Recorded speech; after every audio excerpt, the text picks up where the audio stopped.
যুদ্ধের ময়দানে যখন গোলার শব্দ স্তব্ধ হয়ে আসে, যখন আকাশে বারুদের গন্ধ আর ধুলোয় ভরে যায় শহর, তখনও কিছু কণ্ঠ থামে না। কিছু আওয়াজ থাকে যা অস্ত্রের থেকেও তীব্র, যা শত্রুর ঘুম কেড়ে নেয়। ইসরায়েল জানে কিভাবে পরমাণু গবেষণাগার উড়িয়ে দিতে হয়, জানে ড্রোন দিয়ে ঘুমন্ত শত্রুকে ঘায়েল করতে, কিন্তু সে জানে না টেলিভিশন ভবনে হামলা করার নোটিশ দিলেও কেন এই নারী সেখান থেকে নড়েন না। তাদের বিধ্বংসী মিসাইল অ্যাটাকের 1.5 ঘণ্টা পরে কিভাবে আবার উপস্থাপনা শুরু করতে পারে কেউ, কিভাবে এসব প্রতিরোধের মুখ বন্ধ করতে হয়। সাহার ইমামির মুখ বন্ধ করা যায় না, কারণ তার কণ্ঠ একা নয়, তার সঙ্গে জড়িত আছে এক জাতির আত্মা। এটা যে শুধু সাহারের কণ্ঠ তা নয়, এটা 1000 বছরের পারস্য সাহিত্যের ধ্বনি, এটা কারবালার প্রান্তরে উচ্চারিত সেই হাই হোসেন ধ্বনি, যা শুধু ইতিহাস নয়, অস্তিত্বের অংশ। সাহারার কণ্ঠ সেই পারস্যের ইতিহাস থেকে উঠে আসা এক বিদ্রোহী আওয়াজ, যা কেবল সংবাদ পড়ে না, মানুষকে জাগিয়ে তোলে। তাই ইসরায়েল ইরানের জেনারেলদের টার্গেট করে, পারমাণবিক সাইটে হামলা করে, কিন্তু সাহার ইমামিকে টার্গেট করা তাদের পক্ষে সম্ভব নয়, কারণ সে একজন সেনা নয়,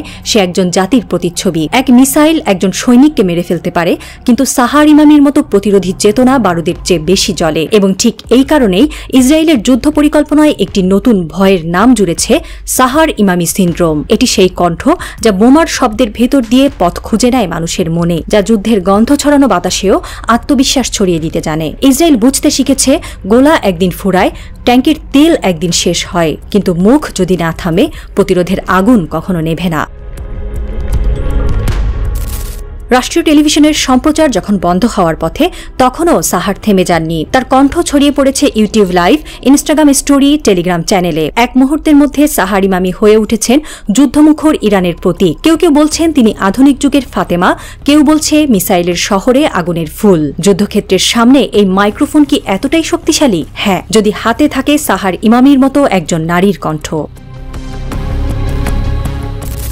সাহার ইমামির জন্ম তাবরিজে। বাবা ছিলেন শিক্ষক, মা নার্স। বিশ্ববিদ্যালয়ে পড়াকালীন সময়ে সাংবাদিকতার দিকে ঝুঁকেছিলেন। তার ক্যারিয়ার শুরু রাষ্ট্রীয় সংবাদ সংস্থা ইরিপ থেকে, কিন্তু সাংবাদিকতা নয়, যেন প্রতিরোধী ছিল তার প্রকৃত পেশা। 2019 সালে বিক্ষোভের সময় সাহার ইমামি প্রথমবার জাতির সামনে আসেন। সে সময় যখন অনেকেই সেন্সরের ভয়ে মুখ বন্ধ রেখেছিলেন, তখন সাহার তার স্ক্রিপ্ট ছিঁড়ে লাইভে বলেছিলেন, এই দেশের মানুষকে থামানো যাবে না, আমরা প্রতিবাদের কণ্ঠ। তারপর থেকে সে শুধু নিউজ রুমে থাকেননি, গেছেন সীমান্তে, ময়দানে, হাসপাতালেও।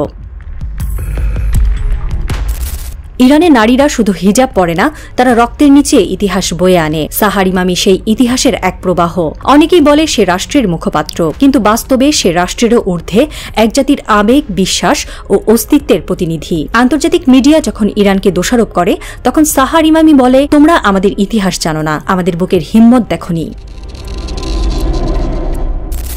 ইসরায়েলের সামরিক গোয়েন্দা সংস্থার একটি রিপোর্টে বলা হয়েছিল, ইরানকে সামরিকভাবে পরাজিত করা সম্ভব, কিন্তু তাদের জাতীয় চেতনাকে ভাঙা অসম্ভব, কারণ তাদের প্রতিটি ঘরে সাহার ইমামির মতো কেউ না কেউ আছে। এই রিপোর্ট ফাঁস হয়নি, কিন্তু বিশ্লেষকরা জানেন, যুদ্ধ কখনো শুধু গোলায় হয় না, হয় মননে। প্রতিরোধ তখনই চূড়ান্ত পর্যায়ে পৌঁছে যখন সে কেবল রণাঙ্গনে নয়, চেতনায় জ্বলে। সাহার ইমামি সেই চেতনার আগুন, যার তাপ বন্দুকের নলের চেয়েও গভীর। ইরান মানে পারস্য। পারস্য সভ্যতার ইতিহাস অনেক পুরাতন। ইরান কখনো হারেনি, ইতিহাস তাই বলে। ইরানকে কেউ কখনো দখল করতে পারেনি। এই দেশ শুধু রাজা বাদশার নয়, এই দেশ ইমাম হাসানের, ইমাম হোসাইনের। এই দেশ হিজাব পরা মেয়েদের, যারা আবার যুদ্ধের দিন হাতে অস্ত্র তোলে। ইরান মানে শুধু ভূগোল নয়, একটি ধ্রুপদী সংস্কৃতির আত্মপরিচয়, যেখানে কবিতা, প্রতিবাদ আর প্রার্থনা একসাথে হাঁটে। সাহার ইমামির মুখে যে উচ্চারণ আসে, তা কোনো রাজনৈতিক স্ক্রিপ্ট নয়, বরং ফেরদৌসির শাহনামা থেকে উঠে আসা প্রতিরোধের ভাষা। ইরান ন্যায়ের সাথে আপোষ করে না। সাহার ইমামি সেই পারস্য চেতনারই প্রতিচ্ছবি। এই নারী শুধু আধুনিক মিডিয়ার আইকন নয়, সে কয়েক হাজার বছরের এক কণ্ঠস্বর, যা বলে, আমরা মাথা নত করি না। হামলার পরের দিন আবার স্টুডিওতে বসে সাহার বলেছিলেন, আমার কণ্ঠ যদি বন্ধ হয়, হাজারো সাহার ইমামি উঠে আসবে। এই শহর মরেনি, এই জাতি থামেনি। তার স্ক্রিপ্টে আজ আর কেউ শব্দ বসায় না, সে লেখে নিজের রক্ত দিয়ে।